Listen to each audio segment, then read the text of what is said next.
Surat Nagpur highway जो जळगाव शहराला bypass केलेला आहे आवाणे आणि आसोद्याकडनं तो पुढे जाऊन भुसावळकडे मिळालेला आहे हा हायवे मागच्याच वर्षी बनला. एकाच वर्षामध्ये हा हायवेची ही अवस्था झालेली आहे. बघा ही अवस्था झालेली आहे. हे असे जे या प्लेट्स लावतात या भरावाला, या प्लेट्सचा नेमका काय उपयोग होतो आणि यामुळे काय तुम्हाला वाटतं की भरावा असा थकून राहतो का? भराव जो आहे ना त्या भरावाला ह्या प्लेट रोखून जातात. खरं म्हणजे जुन्या काळी जे होतं ना पूर्वी भराव असा 1 to 1 स्लोपने किंवा 1 to हाफच्या स्लोपने स्वतः ते भराव प्लेट लावायच्या गरज राहायच्या. म्हणजे तुझं काय म्हणणं की भिंत अशी तिरपी पाहिजे, स्लोप पाहिजे. आता काय झालं मॉडर्न टेक्नॉलॉजीमध्ये ही जागा जास्तीची जागा एक्वायर न करता कमी जागेत काम झालं पाहिजे. पण तरी पण ही जागा किती लागली असती? एक्स्ट्रा 15 फूट लागली असती. 15-20 फूट. मग 15-20 फूट जागा जर रस्त्यासाठी पुलासाठी वापरली तर कोणती पृथ्वी अपुरी पडून जाणार आहे? कदाचित रेल्वेवाल्यांनी जागा दिली नाही. तो काही काय असे ना रेल्वेवाला देईल ना देईल हा भाग वेगळा, पूल रेल्वेसाठीच आहे. पण असं करू शकतात. मग मला काय म्हणायचं की या प्लेट ज्या आहेत अशा लाट केलेल्या असतात आणि यांना मग अटॅचमेंट कुठे असते? बेल्ट असतो आतमध्ये. किती बेल्ट असू शकतो तुम्हाला? रस्त्याच्या अर्ध्यापर्यंत. मग अर्ध्यापर्यंत तो बेल्ट आहे आणि त्या बेल्टावर तुमची माती मुरुम भराव टाकलं. बेल्ट माती मुरुम भराव टाकलेला आहे.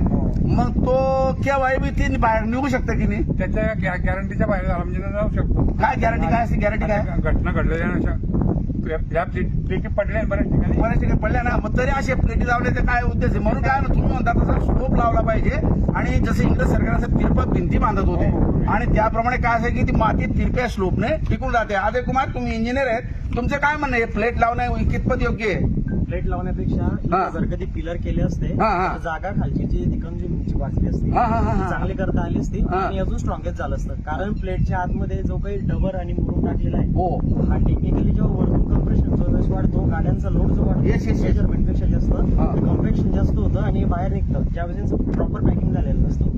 हे जर झालेलं नसतं जर कधी पिलर असता फक्त. जसं तुम्ही म्हणता याचं एक मस्त उदाहरण देतो. नाशिकमध्ये जो पूल येतो आपण डायरेक्ट नाशिक तो बाहेर सोडतो. तो बेस्ट आहे, तो पण बायपास आहे. या बायपासलाही करता आलं असतं, खालची जागा युज झाली असते, रिकन्स्ट्रक्शन बेस्ट झालं असतं. पण इथं टेक्निकली किंवा जे काही त्यांच्या मनात असेल ते करण्यासाठी म्हणजे तुमचं नाशिकला जो मधून जो बॉम्बे रस्ता गेलेला आहे शहरातून द्वारकावरून जातो असा तो आणि तसा तुमच्या इथं नगरला पण गेलेला आहे.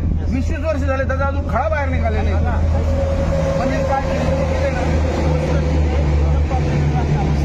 म्हणजे इथं जागा कमी लागली असती आणि शिवाय याच्या काही पिलर राहिले असते तर गाड्याची पाशी झाली असते. पहिला मुद्दा हात येतो त्यावेळेस आपण याच्यामध्ये पूर्ण मटेरियल भरले गेलेलं कम्प्रेशन केले रोडवरच केले गेलेले.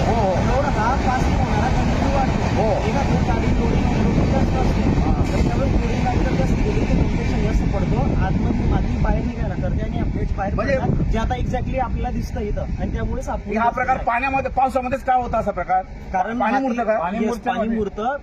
पाणी मुरतं आणि त्याच्यामध्ये कम्प्रेशन जास्त होतं. सॉइलचं कम्प्रेशन जास्त झाल्यामुळे स्वेलिंग पण होते. आणि मग ती कन्सेप्ट टेक्निकली कन्सेप्ट स्वेलिंग ती आहे. आता आमच्या सोबत 2 इंजिनियर आहेत.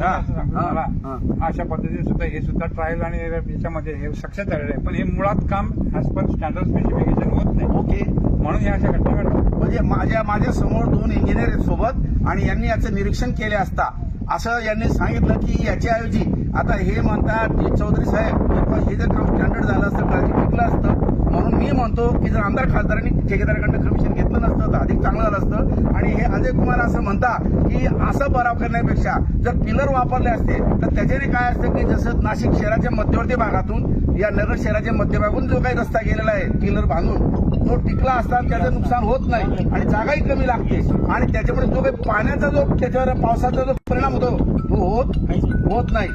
ओके.